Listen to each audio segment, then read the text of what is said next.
एक राजा के पास एक महाबलवान हाथी था। उसकी प्रसिद्धि दूर दूर तक फैली हुई थी। उसने अपने युद्ध पराक्रम से राजा को अनेक युद्धों में जीत दिलवाई थी, लेकिन फिर वह वृद्ध हो गया और राज्य की सेवा से निवृत्त हो गया और एक दिन तालाब की कीचड़ में फंस गया। राजा ने अनेक महावत भेजे, लेकिन कोई भी उसे कीचड़ से निकालने में सफल नहीं हो पाया। अंत में राजा स्वयं गया और अपने सेवक की ऐसी दुर्दशा देखकर बहुत अधिक चिंतित हुआ और उसे उस हाथी के पुराने महावत की याद आई।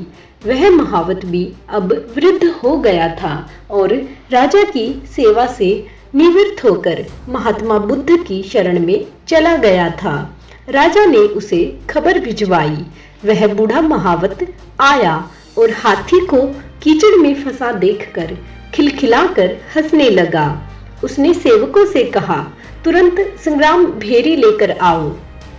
उसने किनारे पर संग्राम भेरी बजवाई। युद्ध के नगाड़ों की आवाज सुनकर वह बूढ़ा हाथी जैसे अचानक से जवान हो गया और कीचड़ से उठकर किनारे पर आ गया। वह जैसे भूल ही गया अपनी कमजोरी को। उसका पुरुष तव जाग गया। क्षण भर की देरी न लगी और वह ऐसी मस्ती और सरलता से बाहर आ गया जैसे वहां पर कोई कीचड़ थी ही नहीं और वह कभी किसी कीचड़ में नहीं फंसा था। भगवान बुद्ध भी अपने भिक्षुओं के साथ यह सब देख रहे थे। भगवान बुद्ध ने अपने शिष्यों से कहा, शिष्यों, इस हाथी से कुछ सीखो। मैं भी कब से रणभेरी बजा रहा हूँ। तुम कब अपनी वासनाओं के कीचड़ से बाहर आओगे?